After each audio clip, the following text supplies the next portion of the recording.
ಇಲ್ಲ, NIA ಮೇಲೆ ವಿಶ್ವಾಸ ಇಲ್ಲ, CBI ಮೇಲೆ ವಿಶ್ವಾಸ ಇಲ್ಲ, IT ಮೇಲೆ ವಿಶ್ವಾಸ ಇಲ್ಲ, ಇನ್ನೊಂದು ಯಾವುದೇ ಈ ತನಿಖಾ ED ಮೇಲೆ ವಿಶ್ವಾಸ ಇಲ್ಲ. ಯಾಕಂದ್ರೆ ಒಂದು ಕಡೆ ಸ್ಟೇಟ್ ಗೌರ್ಮೆಂಟ್ ಇರಲಿ, ಸೆಂಟ್ರಲ್ ಗೌರ್ಮೆಂಟ್ ಇರಲಿ, ಎಲ್ಲರೂ ಒಂದು ಕಡೆ ಏನಪ್ಪ ಅಂದ್ರೆ ಧರ್ಮಸ್ಥಳ ಪವಿತ್ರ ಆಗ್ತದೆ. ಯಾಕೆ ರೀ ಅನ್ಯಾಯ ನಡೆದಂಥ ಘಟನೆಗಳಿಗೆ ನ್ಯಾಯ ಸಿಕ್ಕರೆ ಹೆಂಗೆ ಪವಿತ್ರ ಆಗ್ತದೆ? ಇದೇ ತಿಳಿಯಲಾರದು. ಇಲ್ಲಿ ಹಣದ ವ್ಯವಹಾರ ನಡೀತದೆ, ಬಡ್ಡಿ ವ್ಯವಹಾರ ನಡೀತದೆ, ಏನೆಲ್ಲ ನಡೆದಿಲ್ಲ. ವಿತ್ ಡಾಕ್ಯುಮೆಂಟ್ ಇವತ್ತು ಹೇಳ್ತಾ ಇದ್ದಾರೆ. ಆದರೆ ನೀವು ಯಾರು ಕಣ್ಣಿ ಕಾಣ್ತಾ ಇಲ್ವಾ? ಇದು ಹೌದು, ಸಾಲ ಕೊಡೋದು, ಅವ್ರು ಹೇಳಿಕೆ ಮಾಡೋದು ಒಳ್ಳೆಯ ವಿಷಯ ಅಂತ ಒಪ್ಕೊಳ್ಳೋಣ. ಆದರೆ ಬಡ್ಡಿ ಯಾವ ರೀತಿ ಐತಲ್ಲ, ಫ್ಲ್ಯಾಟ್ ಇಂಟ್ರೆಸ್ಟ್ ಯಾವ ರೀತಿ ಅದಾವ, ಹೊರಗಿನ ಮೈಕ್ರೋ ಫೈನಾನ್ಸ್ ಯಾವ ರೀತಿ ಮಾಡ್ತಾವೆ, ಅದಕ್ಕೆ ಹೆಚ್ಚಿಗೆ ಬಡ್ಡಿ ತೊಗೊಳ್ತಾರೆ. ಇದು ಏನಿದು ಬಡ್ಡಿ ವ್ಯಾಪಾರ ಮಾಡಿಸೋ ಇಟ್ಟದ್ದು ಅದು. ಹೌದು, ಗ್ರಾಮೀಣಾಭಿವೃದ್ಧಿ ಮಾಡಿಸೋರಾಗೆ ಸಾಲ ಕೊಡೋದು ಸರಿ, ಆದರೆ ಅದಕ್ಕೆ ಮಾರ್ಕೆಟೇ ಮಾಡಿಲ್ಲ ರೈತಗೆ. ಯಾವುದೋ ಆದರೂ ಮಾರ್ಕೆಟ್ ಇಲ್ಲ ಅವನಿಗೆ. ಸಾಲ ತೊಗೊಳೋದು ಏನೋ ಮಾಡ್ತಾನೆ, ಮತ್ತು ಸಾಲ ಬೆಳಗೋದು ಹೋಗ್ತದೆ, ಬಡ್ಡಿ ಬೆಳೆಯೋದು.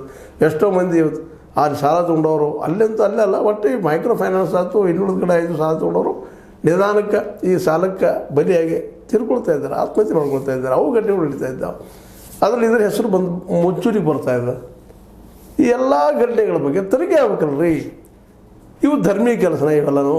ಹೆಣ್ಮಕ್ಳ ಮೇಲೆ ದೌರ್ಜನ್ಯ ಮಾಡುವಂಥದ್ದಾಗಲಿ, ಅಥವಾ ಪಾಪ ಅವ್ರನ್ನ ಹೋಗುವಂಥದ್ದಾಗಲಿ, ಅಥವಾ ಬಡವನ ಭೂಮಿಯನ್ನು ಕದಿಯುವಂಥದ್ದಾಗಲಿ, ಮಾವತನಂಥವನ್ನ ಕೊಲೆ ಮಾಡಿಸುವಂಥದ್ದಾಗಲಿ, ಇದ್ದ ಪೊಲೀಸ್ ಠಾಣೆಯಲ್ಲಿ ಅನ್ಐಡೆಂಟಿಫೈಡ್ ಡೆತ್ ಆದಂಥ ಸಾವಾದಂಥ ಶವಗಳ ರೆಕಾರ್ಡನ್ನು ಸುಟ್ಟು ಹಾಕೋದು, ಇವೆಲ್ಲ ಇವು ನ್ಯಾಯಯುತನ? ಇವು ಧರ್ಮದ ಕೆಲಸಗಳ? ಅದರಲ್ಲೂ ಸೌಜನ್ಯ ಮೇಲಾದಂಥ ಆ ಅತ್ಯಾಚಾರ ಅಂತ ಯಾವ ಮಗುವಿನ ಮೇಲೂ ಆಗಬಾರ್ದು. ಅವೆಲ್ಲರೂ ಅದು ಧರ್ಮದ ಕೆಲಸನ?